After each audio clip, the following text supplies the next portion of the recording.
Voilà, on est une vingtaine. Un grand merci de nous avoir rejoints pour ce webinaire. Je pense qu'on peut attaquer. Qu'est-ce que tu en dis, Véronique? Tout C'est à bon pour fait. toi? Alors Allez. oui, oui, c'est bon pour moi. Je suis désolée, je vous souris, mais ça ne se voit pas. Je vous souhaite la bienvenue et je me présente, avant de laisser la parole à Mathieu. Je suis Véronique Nougier, je suis directrice associée de Smart Canal et directrice pédagogique. Et je travaille depuis, plusieurs mois à l'éco-conception, à l'intégration de l'éco-conception, de la démarche d'éco-conception chez Smart Canal dans nos formations digitales. Smart Canal étant, fournisseur de digital learning sur mesure. Top, merci et bienvenue du coup Véronique. Je suis vraiment ravi de pouvoir co-animer ce webinaire à tes côtés, aux côtés de Smart Canal. Donc pour ma part, Mathieu, cofondateur de Cards, solution de micro-learning. Micro-learning, ça veut dire quoi? Ça veut dire des petits modules de formation ou de support de formation qui ont une durée de 3-5 minutes en moyenne, qui sont beaucoup plus digestes, faciles et rapides à consulter que des e-learning à rallonge ou PowerPoint interminables. Donc voilà, pour faire court et simple pour ma part, on va pouvoir démarrer et commencer du coup ce webinaire tous ensemble. Allez, pour les dernières personnes qui nous rejoignent à l'instant, je me permets, comme je le disais, de désactiver les micros, les caméras de tout le monde par souci de simplicité. Si vous avez des questions, n'hésitez pas à utiliser le chat et à nous confirmer que vous nous entendez bien avec un petit pouce en l'air. Alors déjà, quelques personnes ont mis un petit pouce en l'air pour dire que c'était tout bon, c'était fluide, que vous voyez bien l'écran. Super, merci à toutes et à tous qui nous valident ça. J'aime bien en plus voir des pouces en l'air comme ça sur le démarrage de ce webinaire. Oh là là, des yeux en cœur, encore mieux, c'est génial. Vous êtes en forme dans ce jeudi matin, c'est parfait. Eh bien allez, c'est parti. De quoi on va traiter aujourd'hui avec Véronique? On va parler de cette thématique. Thématique qui est fondamentale peut-être pour vos métiers, pour nous en l'occurrence nos métiers, hein, toi Véronique au sein de Smart Canal et nous aussi chez Cards. Et donc on va aborder aujourd'hui trois sujets, si je puis dire, sur cette thématique de paradoxe de l'éco-conception, du digital learning. Et on va commencer justement par ce fameux paradoxe. C'est quoi un paradoxe et quel est le paradoxe de l'éco-conception et de la sobriété numérique face au digital learning? Véronique, est-ce que tu peux peut-être déjà commencer par nous en dire un peu plus sur la démarche et le sujet qui est la définition de l'éco-conception? C'est ça. Effectivement, pour comprendre, de quoi on va parler et pourquoi on parle de paradoxe, il faut déjà savoir de quoi il s'agit. Donc l'éco-conception, elle a été définie, comme étant, par la norme ISO, l'intégration des contraintes environnementales dans la conception des produits et services, selon une approche globale et multicritère, et j'ai souligné, ces mots-là parce que, les émissions carbone, on en parle beaucoup, mais ça ne suffit pas à identifier l'impact environnemental, de nos produits et services et donc cette approche, elle se veut beaucoup plus large et plus complexe, plus globale et le multicritère, ça veut dire quoi? Ça veut dire qu'on va s'intéresser aux impacts globaux, que ce soit sur, les consommations de matière, les consommations d'eau, les consommations en ressources, de toutes sortes, énergétiques et les émissions de gaz à effet de serre, bien entendu, mais pas que. Donc c'est un peu ça qui est important dans cette démarche et ça expliquera, la difficulté de la mettre en place, la difficulté de mesurer. On en parlera dans la deuxième partie de ce webinaire.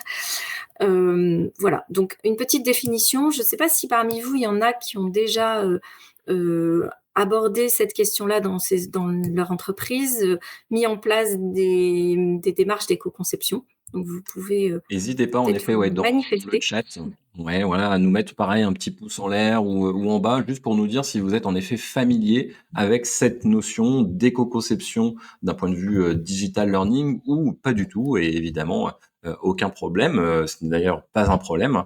Voilà, l'idée et l'objet de ce webinaire, c'est aussi de sensibiliser, de débattre autour de l'ambiguïté de la démarche, de ce paradoxe, hein, comme on le disait ensemble, et puis d'apporter peut-être des premiers éléments qui puissent aider chacun au niveau de son rôle, de son métier, de son organisation à avancer, même si typiquement voilà c'est long, complexe et très challengeant en l'occurrence l'occurrence, de rentrer dans cette démarche sans Véronique, hein, je pense que tu le confirmeras ou t'appuieras ou pas.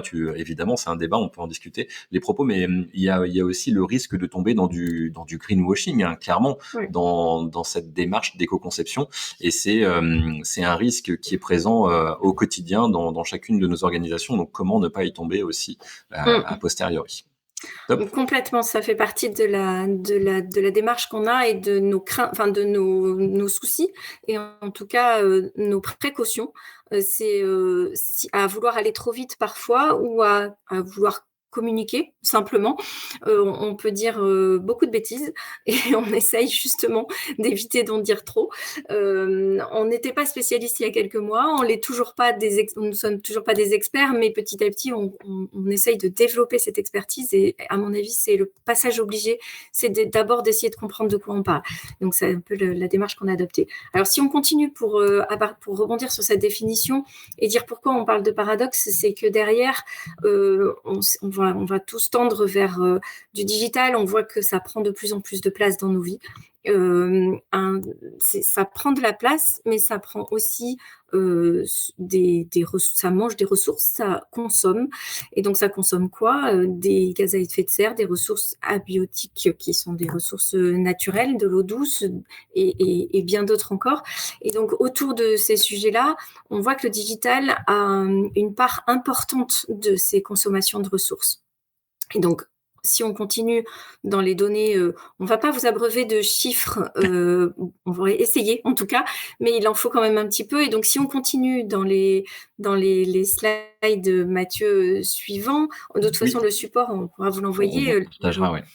voilà, il y a aussi des études qui montrent, ça. Mathieu, je peux te laisser commenter celui-ci, Eh ben, peut-être un peu plus. oui, tout à fait. Un rapport de l'organisme The Shift Project, alors qu'il y a un rapport relativement récent puisqu'il date de mars 2024. Et ici, ce que vous voyez à l'écran, c'est dans ce rapport une première partie, en l'occurrence, sur la distribution de l'empreinte carbone du numérique en 2019. Alors, je dis que le rapport est à jour puisqu'il date de 2024. Ici, le graphique, ce sont des données de 2019. On en parlera après avec des données encore un peu plus actualisées. Mais ce qui est intéressant de voir, c'est qu'aujourd'hui, l'utilisation, en l'occurrence, sur divers terminaux, sur les centres de données, sur les réseaux informatiques, et en tout cas, c'est une utilisation qui distribue l'empreinte carbone aujourd'hui de manière quasi significative, versus une production, c'est-à-dire la production sur smartphone, sur ordinateur, sur télé, produire des contenus pour, en l'occurrence, ces typologies, ça a un impact qui n'est non négligeable, mais cette production génère une quantité carbone, une distribution de la quantité carbone ou de l'impact carbone qui est quand même assez flagrante.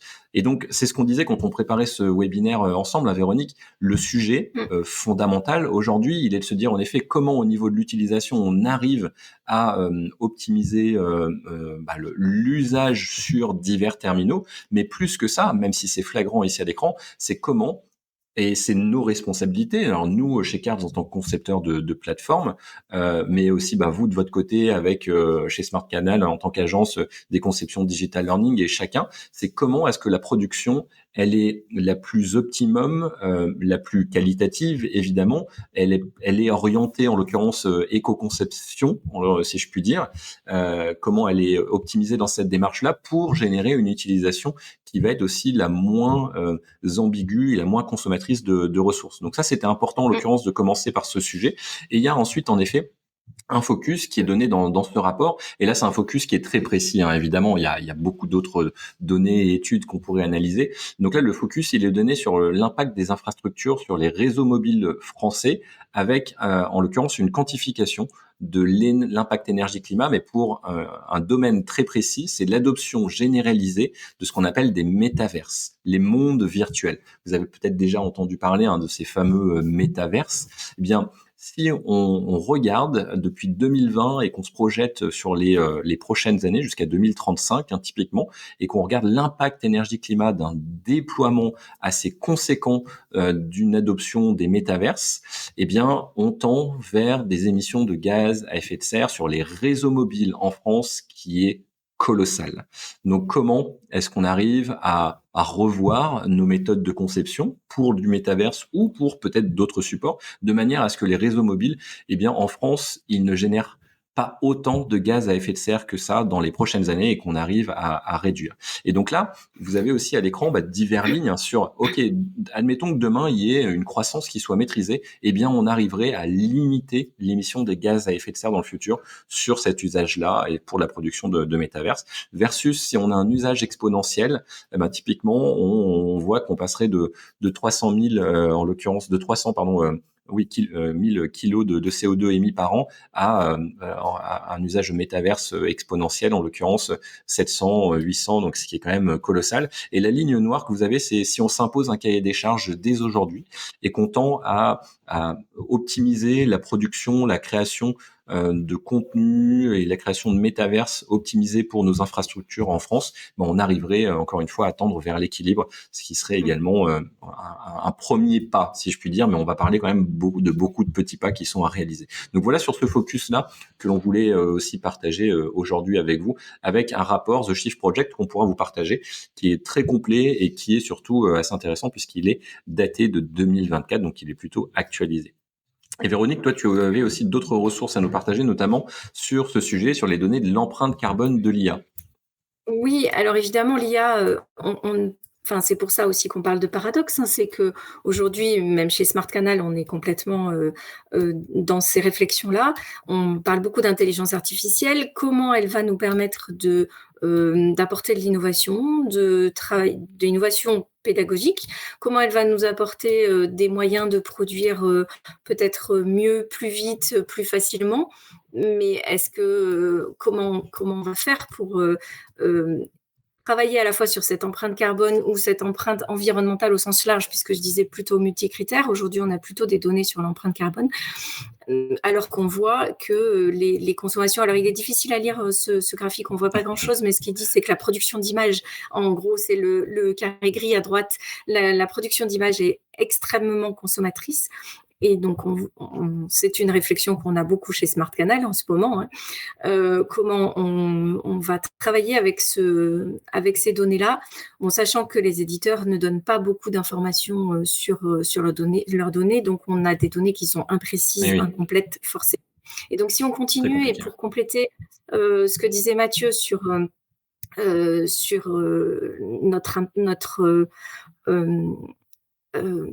notre responsabilité en tant que fournisseur de contenu. Alors déjà, nous, dans la façon dont on produit, on sait que c'est pas forcément la partie qui va générer le plus d'impact, mais cette partie production, nous, on est soumis à une contrainte aujourd'hui, c'est que, et tout le monde l'est en fait, c'est que les logiciels sont de plus en plus gourmands. Ils sont de plus en plus gourmands et l'obsolescence logicielle, elle est permanente. Donc, on subit ça, on le subit complètement en tant qu'agence de digital learning qui conçoit, puisqu'on conçoit à partir de logiciels qui nous sont fournis du marché, on conçoit sur des terminaux qui sont équipés de Windows 10, de Windows 11, Windows, etc. Et donc, ils ne cessent de consommer de plus en plus. Donc déjà, nous, on se pose la question de comment on peut arrêter cette course à l'obsolescence logicielle et comment, du coup, notre responsabilité, puisqu'on voit que c'est les usages après de nos modules qui vont être en utilisation de services, comment on va faire pour limiter cette obsolescence-là, c'est-à-dire comment on peut ne pas contribuer, et ça va être tout l'enjeu de l'éco-conception, c'est comment on peut ne pas contribuer à cette obsolescence des services digitaux qui va amener de l'obsolescence matérielle. Et on sait, et Frédéric Bordage a encore sorti un article il y a quelques temps dans Le Monde sur ce sujet-là, enfin un article du Monde a cité Frédéric Bordage plus exactement sur ce sujet-là, où il redisait que l'obsolescence des terminaux et du matériel est une réelle catastrophe écologique. Donc comment ne pas contribuer, nous, quand on fabrique un module digital, notre responsabilité, c'est de se dire à qui il va servir, comment il va servir, est-ce que je suis au juste besoin par rapport à cet usage? Est-ce que je fabrique quelque chose qui est au juste besoin par rapport à la façon dont il va être diffusé? Donc il n'y a pas que le juste besoin pédagogique, mais il y a le juste besoin de diffusion. Je vais pas faire une vidéo en HD, en 4K, alors qu'elle va être lue sur un smartphone. Ça n'a Ouais. aucun sens. Donc en fait, c'est toutes ces réflexions-là qui nous amènent à nous dire comment on peut, à un moment donné, réduire notre impact. Ouais, les Voilà. logiciels représentent quand même un poids important et évidemment non négligeable puisque le logiciel aujourd'hui, on peut parler évidemment, alors il y a les systèmes d'exploitation, mais sur les systèmes d'exploitation qu'on utilise sur nos ordinateurs, il y a Photoshop, des logiciels comme ça, hein, typiquement, et bien d'autres. Ce n'est qu'un exemple. Il y a les logiciels en ligne, il y a aussi la fabrication des supports, donc la fabrication de l'ordinateur et toute la chaîne de valeur. Et l'éco-conception, c'est l'analyse aussi de ce qu'on appelle du cycle de vie. Je ne sais pas si certains sont déjà familiers ou familières avec ce sujet-là. L'ACV, quand on parle d'analyse du cycle de vie, c'est vraiment de toute la chaîne de valeur et pas que seulement du logiciel ou du contenu réalisé et accessible par les utilisateurs. C'est vraiment l'ensemble de la chaîne de valeur. Et le poids des logiciels aujourd'hui, il est colossal, comme tu viens de le dire, Véronique. Après, il y a un autre sujet, je crois que tu voulais mettre en avant, c'est l'étude de l'ADEME et de l'ACERP, c'est ça? Oui, tout à Sur fait, ce puisque sujet? justement sur ce sujet, donc l'analyse de cycle de vie, c'est ce que tu viens d'expliquer, et l'ADEME et la SERP ont mené des études comparatives d'analyse de cycle de vie. Ce qui ressort de ces études, et c'est plus du coup le slide d'après, qui est la Oui, conclusion, qui est ok, intéressante, et celle-ci. c'est celle-ci qui est la conclusion, hein, c'est que seule une démarche de réduction volontaire peut conduire à réduire l'impact environnemental. Ouais, ouais. Donc la réduction, c'est vers la sobriété, et c'est le seul Hmm. moyen. Donc une fois qu'on a dit ça, comment on fait? Comment on y va? Et l'éco-conception, elle ne fera pas tout dans cette sobriété et dans cette recherche de réduction de notre consommation, mais c'est un premier pas, et c'est comme ça qu'il faut l'envisager. C'est déjà prendre les choses à la source et essayer de travailler sur cette démarche. Voilà, donc Top. c'est Eh ben parfait. Je pense que c'est un bon sujet en effet c'est surtout une bonne transition vers la suite et la suite, c'est-à-dire est-ce qu'il y a des outils, des méthodes en l'occurrence qui vont nous permettre d'améliorer en l'occurrence notre impact, de l'optimiser si je puis dire.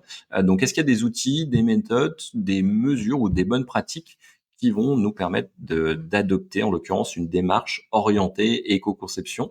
Et donc là, on va s'intéresser plutôt dans cette deuxième partie du webinaire euh, à analyser ou à parler de quoi mesurer, de quand, comment, est-ce qu'il y a des méthodologies, des outils, des bonnes pratiques.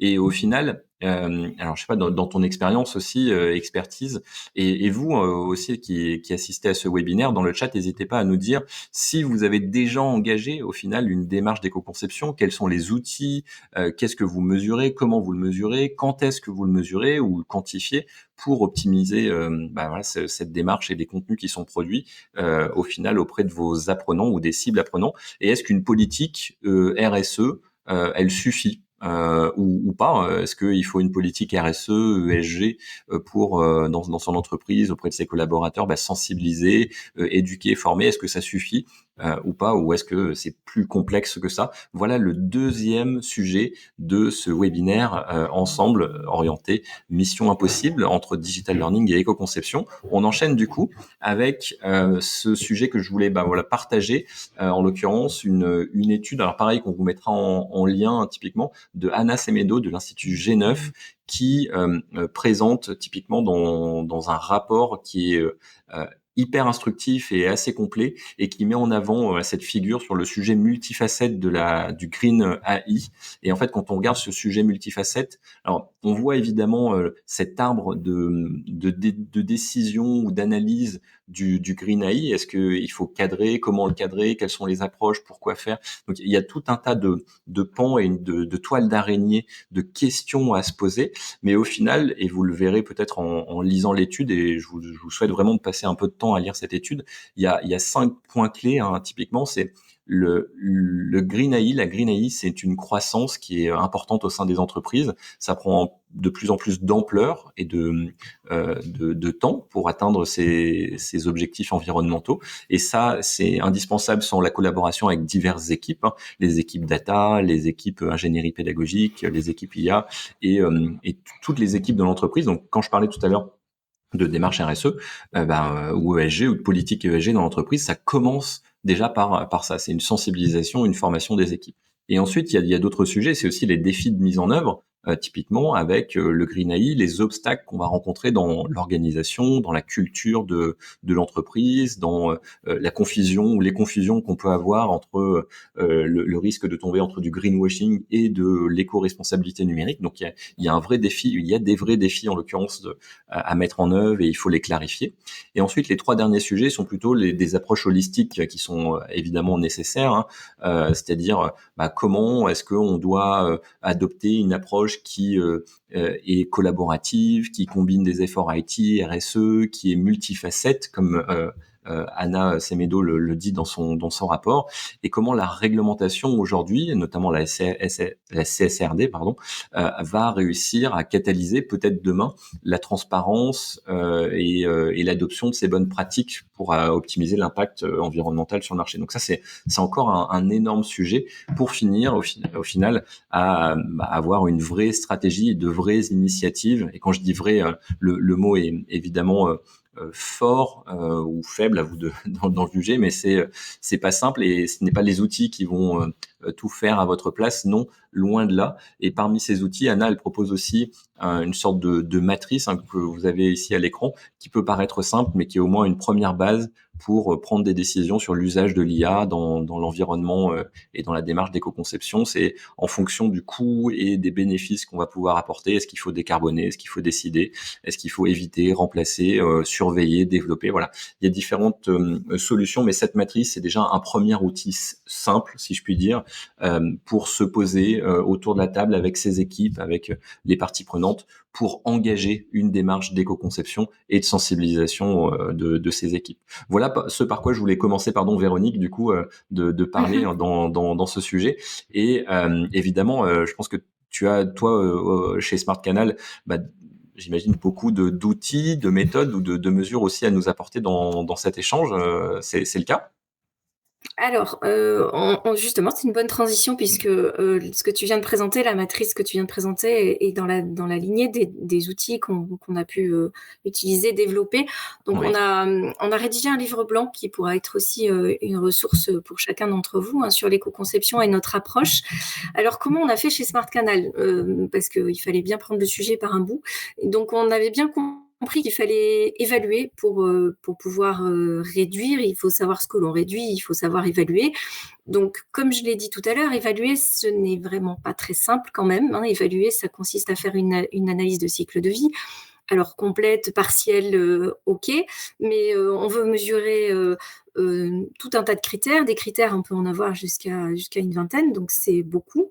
Et donc on sait qu'il y a des outils qui ont été développés qui nous permettent de simplifier un peu cette analyse des services, notamment des services en ligne, grâce à Green IT Analysis et EcoIndex qui sont, en tout cas EcoIndex qui est un outil en ligne qui est assez facile à utiliser, hein.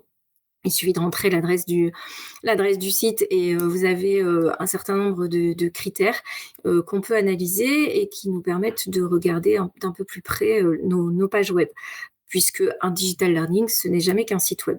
Mais ce n'est pas un site web comme les autres, quand même. On a vu que ce n'était pas si simple d'analyser un module Articulate Rise ou Eh oui. Articulate Storyline. Les résultats sont biaisés, enfin, correspondent plus à un site web, un site internet de e-commerce ou autre qu'à nos modules. Donc, voilà, on se retrouve confronté à cette difficulté d'évaluation et d'analyse.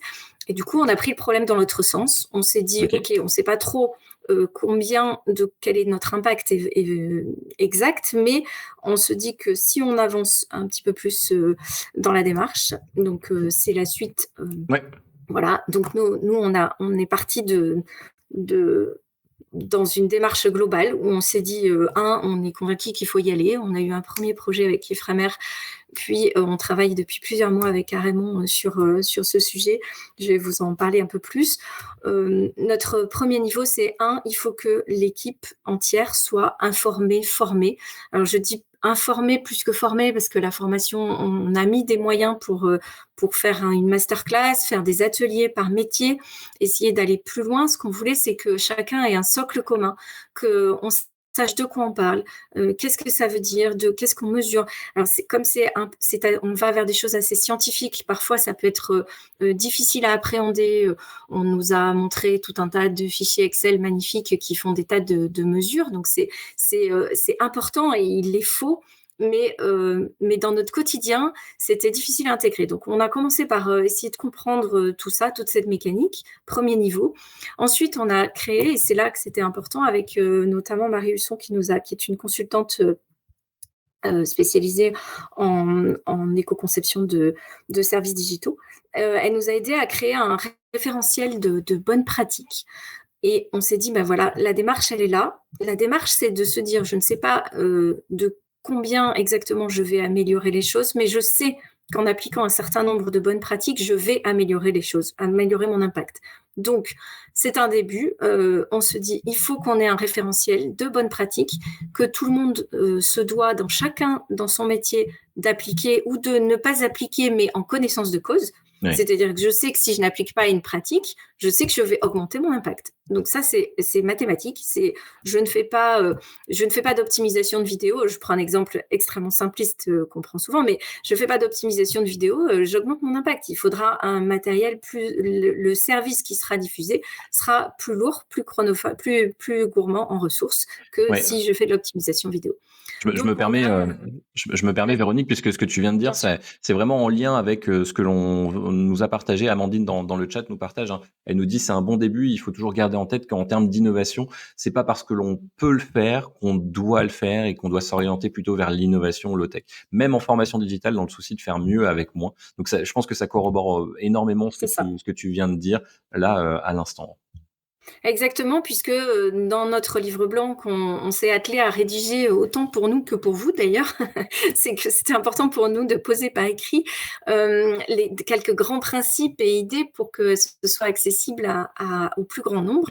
Et dans ces principes, c'est exactement ça, c'est-à-dire que l'idée n'est pas de se priver de toute innovation pédagogique, technologique, pour faire moins, c'est l'idée de la faire quand on en a besoin et puis surtout d'appliquer des pratiques métiers qui vont dans le sens de la réduction, mais évidemment pas au détriment de la pédagogie, de la cible de notre objectif pédagogique. Donc ça, c'était vraiment tout l'enjeu. Ouais. Et c'est le principal. Alors comment on a fait? Parce que ce référentiel, Marie, elle ne l'a pas sorti du chapeau et on est encore en train de travailler dessus parce que c'est un référentiel qui nous amène à nous poser bien sûr tout un tas de questions. Et donc on l'a travaillé à partir de référentiels existants qui sont reconnus et qui ont été créés par des spécialistes du service numérique. Donc le collectif Green IT que beaucoup connaissent, l'éco-conception numérique qui est un ensemble de personnes qui ont créé des guides éthiques sur l'éco-design. Et puis un référentiel numérique gouvernemental qui, lui, est en passe de devenir obligatoire comme un certain nombre d'autres référentiels dans le cadre justement des réglementations, notamment européennes. Et donc, ce référentiel gouvernemental a été retravaillé récemment. J'ai eu la dernière version. Il est plus facile d'accès d'ailleurs maintenant, plus facile, très pratique. Et il décrit vraiment très précisément, classé par catégorie de tâches dans le développement du numérique, un certain nombre de pratiques qui vont dans le sens de la réduction. Et donc, ça nous permet, à partir de là, de décliner ça dans nos métiers. Et c'est ce qu'on a fait, nous, dans notre propre référentiel du digital learning, c'est de se dire, dans les services numériques, qu'est-ce qui est propre à notre conception à nous et qui peut s'appliquer. Et donc, on a tiré à peu près une quarantaine de bonnes pratiques. C'est en train d'augmenter un peu parce qu'on en divise quelques-unes, mais on est à peu près une quarantaine et donc ce qui veut dire une dizaine par grand métier chez nous que je vais pouvoir vous montrer. On a rajouté, je l'ai mis en tout petit, la grille de Bastien Escapin, qui est une vieille grille qu'on a ressorti des cartons, qui est la grille de l'ergonomie et de l'accessibilité. Donc, c'est plutôt de l'ergonomie. Ce sont les bonnes pratiques d'ergonomie. Et on verra dans juste de la slide après, je crois, ou celle la suivante, que l'ergonomie. Donc ça, c'était juste pour guider, et Oui, pour citer également dans le référentiel le guide des bonnes pratiques numériques exactement. Ouais, on vous a mis responsables. le lien en effet, donc vous aurez le lien vers ce document, de bonnes pratiques responsables créé par la mission, interministérielle, du numérique, responsable en l'occurrence pour les organisations. Donc, vous aurez le lien et ce qui est assez intéressant, c'est que vous avez dans ce document, non seulement, les des bonnes pratiques, mais vous avez aussi le niveau de difficulté d'intégration de ces bonnes pratiques, les parties prenantes concernées et pourquoi cette bonne pratique, en fait, l'impact qu'elle va avoir. Donc, c'est assez intéressant de au moins d'en prendre connaissance et ensuite peut-être de se faire, et c'est ce que vous avez peut-être fait, Véronique, d'ailleurs c'est Mmh, une des questions, c'est peut-être de se faire un fichier Excel ou un fichier c'est to ça. do en se disant, bah, ok, j'ai, tu disais à l'instant, tu as 40 bonnes pratiques, ok, il y a ici dans ce guide beaucoup de bonnes pratiques, il y a les critères de Bastien et de Scapin qui sont des critères d'accessibilité. Au final, à chacun D'ergonomie. de se créer son propre tableau avec ok, ben les bonnes pratiques qui concernent qui, pourquoi faire, la difficulté, et dans chaque projet en l'occurrence d'essayer de s'imposer cette grille en l'occurrence de conception pour une démarche d'éco-conception. Ouais. Mais c'est exactement ce qu'on a fait. En fait, on a un grand fichier Excel dans lequel on a cette liste de bonnes pratiques avec chacune classée par métier et chacune avec un niveau d'importance aussi et d'impact. Il y a 3 niveaux d'impact dans les bonnes pratiques et ça permet aussi de se dire quand je n'applique pas une bonne pratique, je le fais en connaissance de cause. Est-ce qu'elle a un gros impact ou pas? Et donc je lui donne, un poids. Et en fait, on est en train de mettre à l'épreuve notre référentiel avec l'aide de notre client à Raymond, avec lequel on a vraiment une démarche de partenariat sur ce sujet et on en est ravis. C'est vraiment un sujet. En fait, ils sont en train de développer une série de modules de formation sur l'éco-design de leurs produits. Et donc, on leur a proposé tout naturellement de faire cette démarche sur la formation. Et donc l'intérêt, c'est de mettre en application dans le domaine de la formation tous les principes d'éco-design et donc d'avoir un module de formation qui est Hmm. d'autant plus vertueux qu'il s'adresse à des gens qui vont mettre l'éco-design en œuvre et donc on se dit, bah, nous, on se l'est appliqué, on sait que c'est pas facile, on compatit, mais le jeu en vaut la chandelle. Et donc, on travaille avec eux sur ce sujet-là. Et donc, on prend notre référentiel et une par une, on prend chaque bonne pratique. Ce qui est assez contraignant, et on le voit même pour nos équipes, c'est pas facile parce que je vois bien que c'est du temps. C'est du temps à passer dessus, c'est du temps de recul aussi sur ce que l'on fait. Et de se dire, mais tiens, et on a encore eu cet échange hier en interne sur une pratique sur les formats des sons, c'est tout bête, hein, mais sur les formats MP3. Et on fait du MP3 depuis des années et des années. Et on regarde, et en fait, on vient de se rendre compte que finalement, c'est peut-être pas forcément le meilleur format adapté Ouais. à nos modules. Et donc, on va travailler sur ce sujet-là. Et donc, et on fait cette démarche en conception avec nos concepteurs. Et donc, si tu vas dans la slide suivante, Oui. voilà, en fait, on a classé, on a pris nos 4 piliers, c'est la gestion de projet, la conception pédagogique, l'UX design et la réalisation technique. Et notre référentiel est classé dans ces 4 catégories. Et donc, pour chacun de ces métiers, on a entre 10 et 15 bonnes pratiques. Et pour chacun de ces métiers, on les passe une par une pour savoir si est-ce Excellent. que dans notre module de formation, on l'applique pas. Si on a besoin de faire arbitrer notre client, on va le faire avec lui. Et donc, on lui pose les questions et on lui dit, bah ça, est-ce qu'on ne peut pas s'en passer? Donc, notamment sur des contenus, on a beaucoup challengé nos experts. Ça, c'était assez intéressant, qui sont passionnés et passionnés et qui, en bons experts, veulent tout dire. Et donc, on a dit, bah non, on a 30 minutes. Donc, dans nos 30 minutes, on va arrêter de se dire que si on dépasse, c'est pas grave. On va dire, on reste dans nos 30 minutes. Et ça, c'était vraiment extrêmement intéressant Et de ouais, c'est travailler. important. C'est pas que la technique qui est en jeu. et parce que la conception en Mmh. elle-même, et notamment pédagogique, a des impacts. Ouais, et c'est très important en fait. Bah, autant chez vous, hein, chez Smart Canal, toi Véronique, que nous en tant que éditeur, créateur d'une suite, d'une solution logicielle, c'est qu'on a un rôle, on a une responsabilité, et ce rôle et cette responsabilité, bah, parfois nous amène à dire non à des clients ou non à des prospects. Ce n'est pas possible, même si ça l'était. Oui, c'est évidemment, tout est possible, tout a un coût, tout prend du temps, tout prend de l'énergie et des efforts. Il y a un rapport temps passé versus l'usage escompté qu'il va falloir analyser. Et en fait, ce que je veux dire là, c'est notre responsabilité quand on vous dit non, quand on dit non à un prospect, une personne qui nous demande typiquement, et je rebondis là-dessus sur ce qui se dit en ce moment là dans le chat, sur par exemple l'usage de la vidéo dans une solution, le fait de pouvoir héberger les vidéos alors qu'en réalité elles sont déjà hébergées sur beaucoup d'autres serveurs, bah, typiquement, ou alors de créer de la vidéo, bah, voilà, ça a un impact. Donc il y a Frédéric, hein, qui nous dit que c'est une frustration, hein, la pertinence de l'usage de la vidéo qui perce difficilement, hein, parce qu'il y a des sujets techniques, il y a des besoins de compétences, de la disponibilité de l'outil, donc c'est un vrai sujet.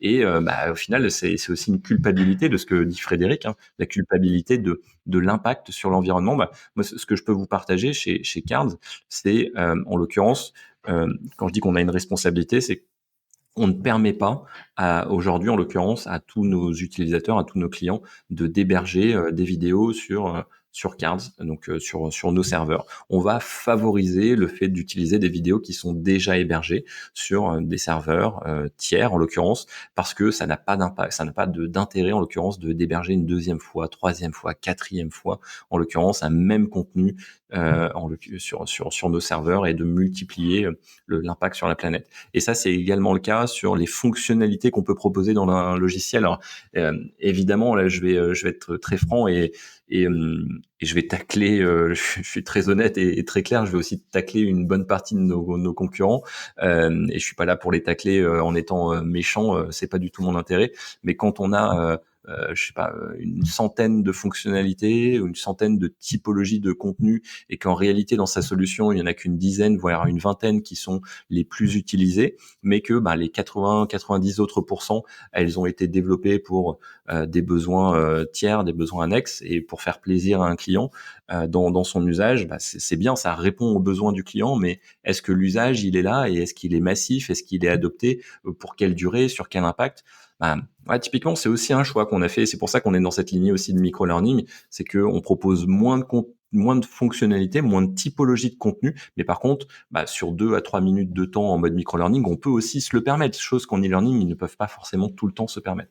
Donc, c'est une responsabilité, et c'est important d'en parler, typiquement. Et voilà, dans le chat, on avait Amandine Mmh. et Frédéric qui nous parlait de la vidéo, hein, que quand c'est vraiment nécessaire, oui, mais quand on peut s'en passer, quand c'est déjà hébergé, voilà, typiquement, on peut aussi faire autrement, et c'est savoir dire non. Mmh. Et je rebondis aussi sur la réutilisation, d'Amandine. Merci pour avoir mentionné ça, parce que c'est effectivement un des piliers, Ouais, et de l'éco-conception, hein. C'est de standardiser et réutiliser, et Mathieu va dans ce sens-là, puisque c'est aussi, dans les outils, mais dans notre philosophie aussi, c'est comment réutiliser intelligemment tout ce qui a déjà été produit. Donc ça, c'est vraiment un des points importants. J'ai vu ouais. que Jean-Pascal nous avait rejoint, donc sur Arémon, j'espère que j'ai pas dit trop de bêtises. Sinon, j'ai un espion dans la salle. Ah bah, Merci. Jean-Pascal pourra nous dire dans le chat, en effet, Bienvenue. a priori, on a des pouces en l'air et un petit coucou, donc Genre, ça va. Mais voilà, donc non, c'est cette philosophie-là qu'on voulait, cette démarche-là qu'on voulait vous partager, en tout cas, dans nos dans nos façons de faire. On essaye d'aller dans ce sens-là et de le faire pas à pas. yes, ce qui nous permet d'arriver du coup sur la dernière partie de ce webinaire. Alors, on s'était dit 45 minutes, 1 heure, le temps aussi de voilà, répondre aux questions, aux éventuelles interrogations. Alors, on y a répondu en live, Si j'en ai oublié, n'hésitez pas à me le dire ou nous le signifier directement dans le chat. Mais profitez aussi de cet instant. Si vous avez des questions à poser à Véronique, à nous poser ou à interagir aussi avec les autres personnes qui sont présentes dans ce webinaire, allez-y, posez vos questions dans le chat. On n'a pas forcément toutes les réponses de notre côté et évidemment, on n'est pas Mmh. les experts du sujet, mais voilà, on voulait partager en l'occurrence quelques bonnes pratiques, quelques démarches qui ont été mises en œuvre et surtout une philosophie qu'on partage entre Smart Canal et Cards dans cette démarche-là. Et la dernière thématique, c'est au final, c'est maintenant, ok, très bien, on a parlé d'outils, on a parlé de méthodes, de mesures, de bonnes pratiques. On a commencé par définir le paradoxe de l'éco-conception avec des chiffres, quelques études, quelques défis, les résistances au changement, les technologies qui émergent. Tu as parlé de l'IA, Véronique. Ok, Mmh. maintenant qu'on a abordé ces 3 sujets, comment on va de l'avant? C'est quoi les prochaines étapes? Comment est-ce que on arrive à appliquer tout ce qu'on s'est dit à de la création pure, client concepteur, éditeur, outil auteur, hébergeur, plateforme? Comment est-ce qu'on va de l'avant? Est-ce que tu as du coup quelques éléments de réponse, Véronique, encore une fois, sur ce vaste sujet? Comment on va aller de l'avant? Alors très modestement Concerne. parce que, voilà, très modestement parce que, tout va très vite autour de nous et on Ouais, sait qu'on n'est pas dans une prévision, en tout cas, pas du tout. Ce que je voulais partager, c'est que l'éco-conception, de ce que, on a pu voir et comprendre, en tout cas en creusant ce sujet, elle a 4 niveaux. Donc le premier niveau, c'est celui qu'on commence à mettre en œuvre, c'est l'optimisation.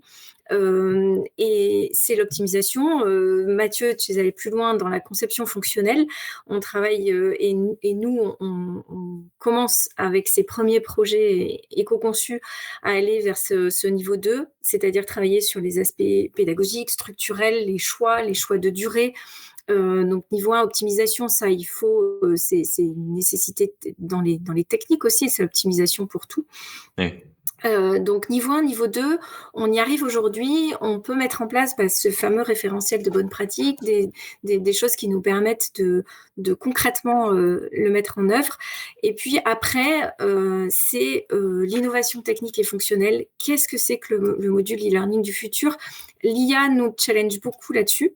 Aujourd'hui, on le voit. On voit avec, les études que tu as montrées aussi, Mathieu, est-ce que l'IA, va permettre d'aller dans le bon sens?